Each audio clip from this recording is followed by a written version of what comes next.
What's up, everybody? Welcome back to another episode of Devotions with Dennis. This week, if you've been keeping up, we are sharing about this topic of identifying yourself. And this week, I want to share with you, for this devotion specifically, I want to share with you about the idea of what God says about us. Last week, we discussed that not every voice is for you and that many voices in the world can really be against you. But I want to share with you from this week just about what God says about you. And there's dozens and dozens of verses I could share from. But this week we're spending time in Exodus chapter 3 and 4. And so I want to speak to you from one specific verse that really speaks out to me. And so Exodus 3 verses 1 through 13 are about God telling Moses what he's going to do, and about Moses complaining how he's not the right person for the job, how he has all these things that are wrong with him, and how God is still trying to tell him it's okay, I still pick you. And then verse 13 says, Moses said to God, suppose I go to the Israelites and say to them, the God of your fathers has sent me to you. And they ask me, what is his name? Then what shall I tell them? This next verse is what motivates me every day to continue moving forward in my life, because it encompasses all of who God is. Verse 14 says, God said to Moses, I am who I am. This is what you are to say to the Israelites, I am has sent me to you. And that speaks volumes to me, mainly because that shows me that God is not confined to a title. He's not confined to, I'm just a deliverer, I'm just a healer, I'm just a judge, I'm just a manager. He isn't confined to a title. I am who I am means that I am whatever you need me to be.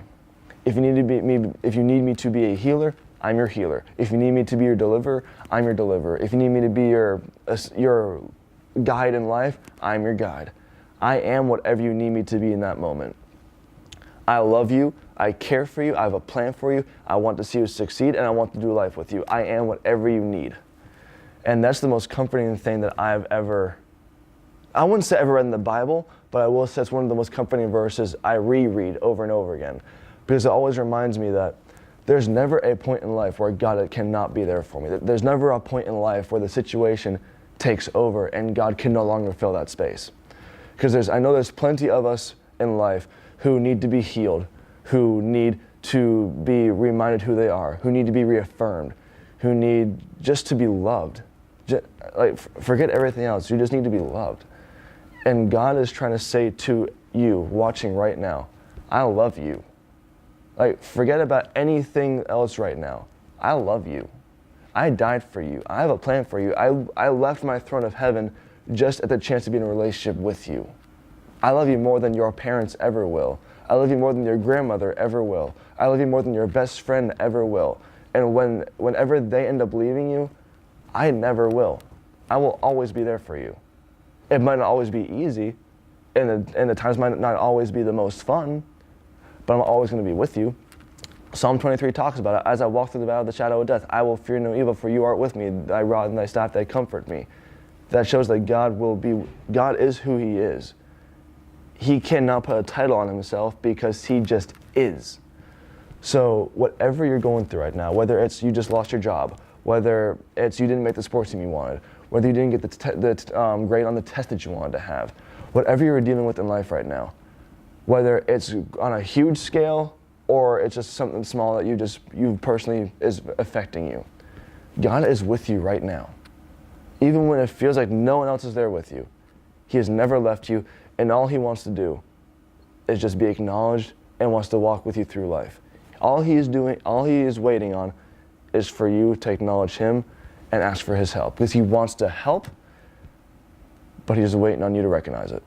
So as we continue forward in life in general, be encouraged. God loves you more than you will ever understand. His love is reckless, as the song Reckless Love says in its lyrics. And he has such a great plan for you. He just wants you to recognize he's always been there for you, even when you haven't seen it.